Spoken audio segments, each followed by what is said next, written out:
નમસ્તે વિદ્યાર્થી મિત્રો, હું છું ભાર્ગવ લાઠિયા. સ્વાગત છે તમારું આપણી આ એજ્યુકેશનલ એક્સપર્ટ યુટ્યુબ ચેનલ ઉપર.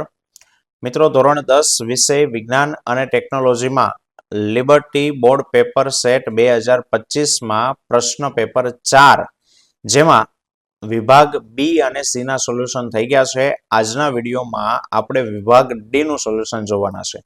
ચલો મિત્રો, તો ચેનલ પર નવા હોય તો ચેનલને સબસ્ક્રાઇબ કરી વિડીયોને લાઈક કરો, શેર કરો અને કમેન્ટ કરો. ચલો મિત્રો, તો શરૂઆત કરીએ. 47મો પ્રશ્ન કે ભાઈ ચિરાગ પ્રયોગશાળામાં ધાતુ કાર્બોનેટના ગુણધર્મો ચકાસવા માટે આકૃતિમાં દર્શાવ્યા પ્રમાણે સાધનોની ગોઠવણી કરે છે. બરાબર. ચાલો, તો પ્રયોગ દરમિયાન કસનળી બીમાં ઉત્પન્ન થતા વાયુને ચૂનાના પાણીમાંથી પસાર કરતા એ દુધિયા રંગનું બને છે. તો સવાલ નંબર 1 કે ચિરાગે પ્રક્રિયકો તરીકે ઉપયોગમાં લીધેલા પદાર્થોના રાસાયણિક નામ લખો. તો મિત્રો, અહીંયા પ્રક્રિયા કરી છે એની ધાતુ કાર્બોનેટ સાથે, તો એને ઉપયોગમાં લીધેલો પદાર્થ એ ચોપડી પ્રમાણે આપણે લખીએ તો હશે સોડિયમ કાર્બોનેટ. બરાબર. રાસાયણિક પદાર્થનું રાસાયણિક નામ સોડિયમ કાર્બોનેટ Na2CO3. બરાબર.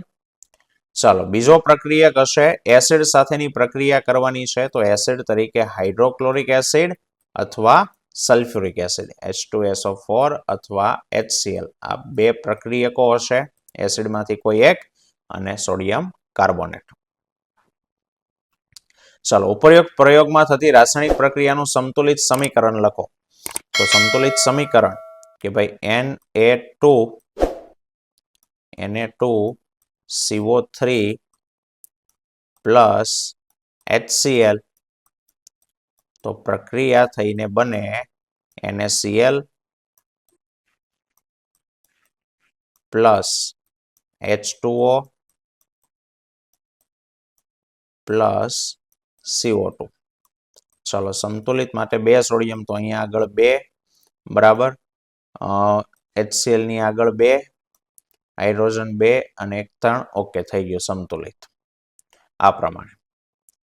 ચાલો, પછી છે પ્રયોગમાં ઉત્પન્ન થતા વાયુને ચૂનાના પાણીમાંથી પસાર થતા મળતા અવક્ષેપનું રાસાયણિક નામ લખો. ચાલો, ચૂનાના નીતર્યા પાણીમાંથી જ્યારે કાર્બન ડાયોક્સાઇડને પસાર કરો તો તળિયે જે અવક્ષેપ જોવા મળે એ કેલ્શિયમ કાર્બોનેટના હોય અને જેના કારણે દ્રાવણ દુધિયા રંગનું થાય. ચલો, 48મો છે સ્વાદિષ્ટ ઢોકળા બનાવવા માટે ઉપયોગી ક્ષાર. તો ઢોકળા બનાવવાના છે તો પકોડા, અહીંયા પકોડાને લઈને આપ્યું છે, તો એના માટે બેકિંગ સોડા, ખાવાનો સોડા વપરાય. ચલો, બીજું કીધું છે કે તેની બનાવટ લખી અને તેના ઉપયોગો લખો. ચલો, તો રાસાયણિક નામ છે સોડિયમ બાયકાર્બોનેટ. બનાવટ તો કે સોડિયમ કાર્બોનેટના જલીય દ્રાવણમાંથી કાર્બન ડાયોક્સાઇડ વાયુ પસાર કરો તો બેકિંગ સોડા બને, અથવા તો બીજું કઈ રીતે બને તો કે સોડિયમ ક્લોરાઇડના એટલે કે NaCl ના જલીય દ્રાવણમાંથી એટલે પ્લસ H2O, એમાંથી કાર્બન ડાયોક્સાઇડ વાયુ એટલે કે પ્લસ CO2 અને એમોનિયા વાયુ એટલે કે NH3 આટલું પસાર કરો તો તમને બેકિંગ સોડા NaHCO3 અને એમોનિયમ ક્લોરાઇડ NH4Cl બને. અને ઉપયોગો કીધા તો સાહેબ બેઝિક ગુણ ધરાવતો હોવાથી સોડા એસિડ અગ્નિશામકની અંદર વાપરવામાં આવે છે. બરાબર. એન્ટાસિડ તરીકે એસિડિટીની સારવારમાં, બેકિંગ સોડા અને ટાર્ટરિક એસિડનું મિશ્રણ બેકિંગ પાવડર બનાવવા માટે વપરાય, ઘરની અંદર રસોઈના હેતુથી. ચલો, નીચે દર્શાવેલા સંયોજનના બંધારણ. પ્રોપેનોઇક એસિડ, બરાબર, તો CH3 CH2 COOH 3 આવવા જોઈએ. કાર્બન 1 2 3 કાર્બન વાળો પ્રોપેનોઇક એસિડ. બીજું છે ઇથેનોલ, તો CH3 CH2OH ઇથેનોલ. પછી સાયક્લોહેક્ઝિન એટલે જેનું નામ છે બેન્ઝિન. તો મિત્રો, બેન્ઝિનમાં 6 કાર્બન અણુસૂત્ર થાય C6H6. આ બેન્ઝિન કહેવાય. તો 6 કાર્બન 6 હાઇડ્રોજન, ખૂણા ઉપર ષટકોણ આકાર બનાવવાનો અને એક મૂકીને એક જગ્યાએ ડબલ બંધા સાયક્લોહેક્ઝિન. અને સાયક્લોહેક્ઝેન તો જેટલા કાર્બન છે એની કરતા ડબલ હાઇડ્રોજન એટલે C6H12. તો જે બેન્ઝીન દોર્યું એના જેવું જ હેક્ઝેન દોરવાનું 6 વાળું, પણ દરેક ખૂણે એક કાર્બન અને 2 હાઇડ્રોજન અને વચ્ચેથી ડબલ બોન્ડ કાઢી નાખવાનો. એટલે આ સાયક્લોહેક્ઝેન, આ સાયક્લોહેક્ઝીન. ચલો 50માં છે મનુષ્યની પાચન નળીની આકૃતિમાં A અને B અવયવોના નામ લખી એના કાર્યો. તો મિત્રો A જે છે એ જઠર છે અને B છે એ સ્વાદુપિંડ છે. ચલો તો A જઠરના કાર્યોની વાત કરીએ તો કે સાહેબ જઠરમાંથી પહેલા તો જઠર રસ ઉત્પન્ન થાય, જેમાં હાઇડ્રોક્લોરિક એસિડ, શ્લેષ્મ અને પેપ્સિન આ ત્રણેયનું મિશ્રણ હોય. હાઇડ્રોક્લોરિક એસિડ તો કે ખોરાકને એસિડિક બનાવે, ખોરાકના પાચન માટે એસિડિક માધ્યમ પૂરું પાડે છે અને નિષ્ક્રિય પેપ્સિનોજનનું સક્રિય પેપ્સિનમાં રૂપાંતર કરે. સાથે સાથે ખોરાકની અંદર પ્રવેશેલા સૂક્ષ્મજીવોનો નાશ કરે.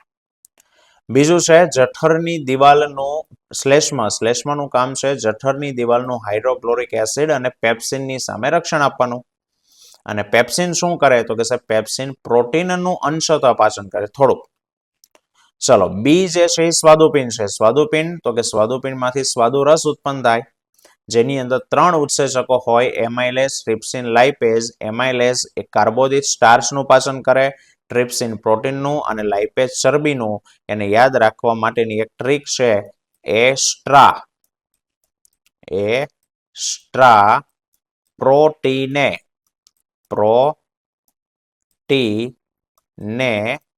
લાંચ.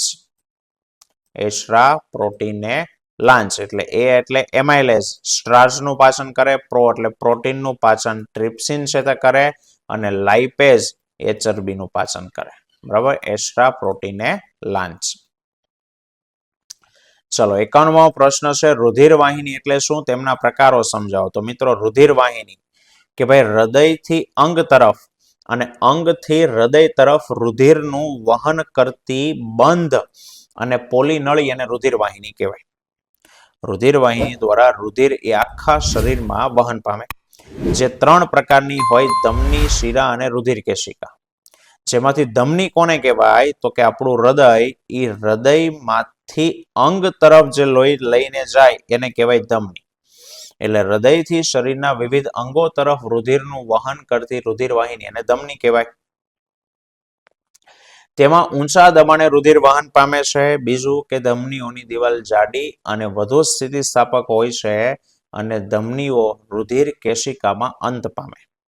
ધમનીમાંથી શુદ્ધ રુધિર પસાર થતું હોય, પરંતુ અપવાદ તરીકે ફુફ્ફુસ ધમની અથવા ફુફ્ફુસીય ધમનીમાંથી અશુદ્ધ રુધિર પસાર થતું હોય.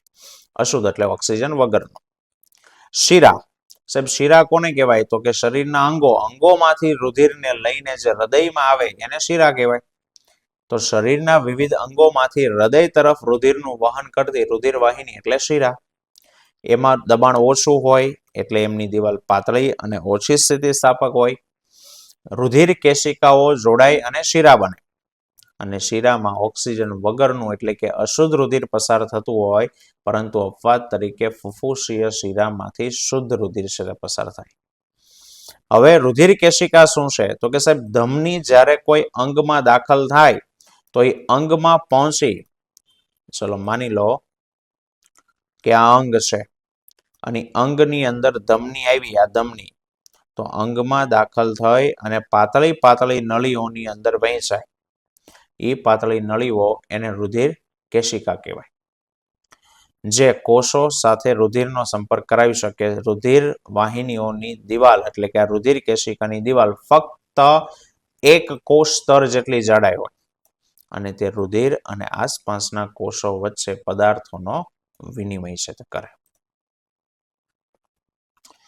ચલો પછી છે ટિન્ડલ અસર સમજાવો. 4 માર્ક્સમાં ટિન્ડલ અસર કે ભાઈ પૃથ્વીનું વાતાવરણ સૂક્ષ્મ કણોનું વિસમાંગ મિશ્રણ છે, જેમાં ધુમાડાના કણો, પાણીના સૂક્ષ્મ ટીપા, ધૂળના નિલંબિત કણો અને હવાના અણુઓનો સમાવેશ થાય. જ્યારે પ્રકાશનું કિરણપુંજ એ આવા કલીલ કણો સાથે અથડાય ત્યારે કિરણપુંજનો માર્ગ ડિફ્યુઝ થાય, એટલે કે પ્રકાશનું એ કિરણ કોઈ એક રંગનો બધી દિશામાં ફેલાવો કરે, જેના કારણે પ્રકાશ દ્રશ્યમાન થાય. આ જે ફેલાવો થયો બરાબર એને પ્રકાશનું પ્રકીર્ણન છે તે કહેવાય. અને પ્રકાશના પ્રકીર્ણનને કારણે જે લીસોટો દેખાય એ ઘટના એને કહેવાય ટિંડલ અસર. જે કણો દ્વારા બધી દિશામાં થતા પ્રકાશના વિખેરણ બાદ જુદા જુદા કિરણો આપણા સુધી પહોંચે. ચલો એના ઉદાહરણ આપવાના કે ભાઈ સૂર્યપ્રકાશનું પાતળું કિરણપુંજ નાના છિદ્ર મારફતે જો ધુમાડાવાળા ઓરડામાં પ્રવેશે તો ત્યાં ટિંડલ અસરને કારણે પ્રકાશનો માર્ગ દેખાય. ગાઢ જંગલની અંદર સૂર્યનો પ્રકાશ બહારથી આવતો હોય ત્યારે ત્યાં રહેલા ભેજ ઝાકળના સૂક્ષ્મ ટીપા દ્વારા પણ ટિંડલ અસર દેખાય. અને વાહનોના એન્જિનમાં તેલના દહન દ્વારા ઉદ્ભવતા ધુમાડાનો ભૂરો રંગ પણ ટિંડલ અસરને જ આભારી છે. બરાબર. એરોસોલ અને કલીલ કણોના પરિમાણ અને ઘનતા શોધવા માટે આ ટિંડલ અસર ઉપયોગી છે. ચલો એક સામાન્ય ઘરેલું પરિપથ આકૃતિ દોરી અને સમજાવવાનો છે. ઘરેલું પરિપથ. ચલો તો આ પ્રમાણે ઘરેલું પરિપથની આકૃતિ આવે. હવે તો કે સાહેબ આપણા ઘરની અંદર આ મીટર બતાવ્યું છે. મીટરની બાજુમાં રહેલું મેન સ્વિચ અને ફ્યુઝ વાળું ખાનું અને આ આપણા ઘરમાં રૂમની અંદર રહેલું સ્વિચ બોર્ડ છે.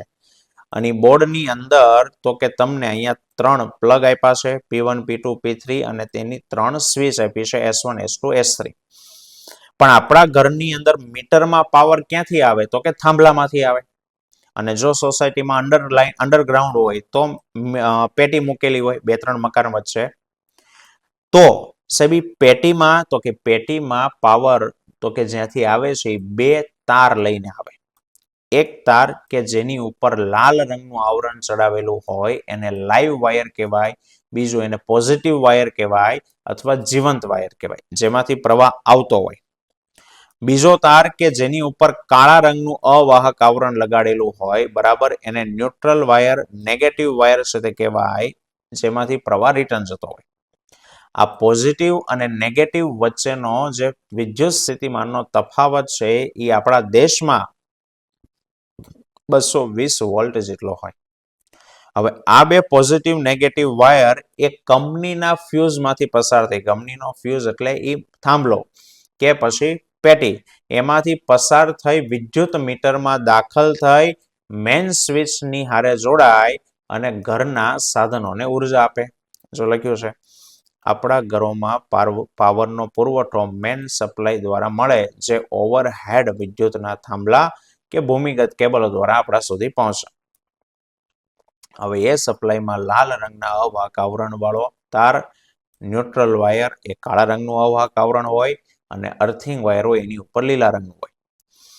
લાઈવ વાયર અને ન્યુટ્રલ વાયર વચ્ચેનો તફાવત 220 વોલ્ટ હોય અને ઘરની અંદર લગાડેલા મીટર બોર્ડમાં આ વાયરો મુખ્ય ફ્યુઝ એટલે કંપનીનો ફ્યુઝ એમાંથી પસાર થઈ અને વિદ્યુત મીટરમાં આવે અને ત્યાર પછી તે ઘરની મેઇન સ્વિચમાંથી પસાર કરી ઘરના વાયરો સાથે એને જોડ્યો હોય. હવે આ વાયરો ઘરના જુદા જુદા પરિપથોને ઉર્જા આપે જેમાં આપણા ઘરમાં 2 પ્રકારના પરિપથ હોય. એક 15 એમ્પિયરના રેટિંગ વાળો પરિપથ કે જેમાં 15 એમ્પિયર મેક્સિમમ પ્રવાહ પસાર થઈ શકે અને એને મોટા સાધનો ગીઝર કુલર એસી વગેરે આરે જોડવામાં આવે.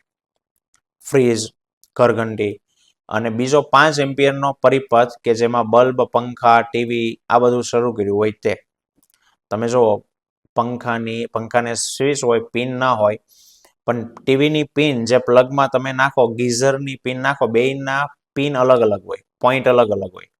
ગીઝરની પિન એ ટીવી વાળો જે પ્લગ હોય ને એમાં ન જાય. તો સાહેબ જે મોટી પિન જે આવે 3 પિનમાં પણ 2 નાની અને મોટી 3 પિન એમાં મોટી 3 પિન જે સાધનો હોય એ 15 એમ્પિયરના રેટિંગ વાળા પરિપથમાં જોડવા પડે. અર્થિંગ વાયર તો કે અર્થિંગ વાયરને મોટા ભાગે ઘરની નજીક ઊંડે જમીનમાં ધાતુની પ્લેટ આરે જોડેલો હોય અને ઘરની અંદર દરેક પરિપથને અલગ અલગ લાઈવ અને ન્યુટ્રલ વાયરોની વચ્ચે જોડ્યા હોય. એને શરૂ બંધ કરવા માટે સ્વતંત્ર ઓન ઓફ કરી શકાય એવી સ્વિચ મૂકેલી હોય અને દરેક ઉપકરણને સમાન વિદ્યુત સ્થિતિમાનનો તફાવત મળે એટલે બધાને સમાંતરમાં જોડેલા હોય. બરાબર. અને લાસ્ટ મિત્રો છે પોષક સ્તર શું છે? આહાર શૃંખલાનું ઉદાહરણ આપી એના વિવિધ પોષક સ્તરો સમજાવો. 2 માર્ક્સનો પ્રશ્ન 4માં આપણને પૂછ્યો છે. ચાલો તો આહાર શૃંખલાના દરેક પગથિયું તબક્કો એને પોષક સ્તર કહેવાય. નિવસન તંત્રમાં પોષક સ્તર એ ઉર્જાનું વહન દર્શાવે. જેમ કે એક આહાર શૃંખલા લખી છે, ઘાસ, ઘાસને ઉંદર, ઉંદરને સાપ, સાપને સંભળી. પણ અહીંયા વચ્ચે હજી કીટક. તો આપણે ઘાસવાળા મેદાનમાં તો ઘાસ, ઘાસને કીટક, તીતીઘોડો, એને ઉંદર ડેડકો ખાય, એને સાપ ખાય, સાપને સંભળી ખાય. હવે એમાંનું ઘાસ એને ઉત્પાદક કહેવાય, ખોરાક જાતે બનાવ્યો. એટલે સૌથી પહેલું પોષણ ઘાસને મળ્યું એટલે ઘાસ પ્રથમ પોષક સ્તર કહેવાય. એ ઘાસને તો કે ઉંદર ખાય, તીતીઘોડો ખાય તો એને પ્રાથમિક ઉપભોગી, આ બધા ઉપભોગી, પણ ઉપભોગીમાં પહેલા એટલે ઉંદર, અને પેલા ઘાસને પોષણ મળ્યું, ઘાસને ઉંદર ખાય કે તીતીઘોડો ખાય, જે પણ ખાય એ બીજા સ્તરે આવે એટલે એ પોષક સ્તર બીજું કહેવાય. એ ઉંદરને નિમ્ન માંસાહારી ખાય, બરાબર, ઉપભોગી, દ્વિતીય ઉપભોગી. પણ પોષક સ્તર કયા સ્ટેપનું થયું? ત્રીજું. એને ખાઈ સંભળી, બરાબર, એ તૃતીય ઉપભોગીમાં કહેવાય. પણ પોષક સ્તર કયું કહેવાય? ચોથું. તો આ પ્રમાણે પોષક સ્તર આહાર શૃંખલા. ચલો મિત્રો, તો આ હતો પ્રશ્ન પેપર 4માં વિભાગ ડી નું સોલ્યુશન. આવતા વિડીયોમાં ફરી પાછા મળીશું. ત્યાં સુધી જય હિન્દ, જય ભારત.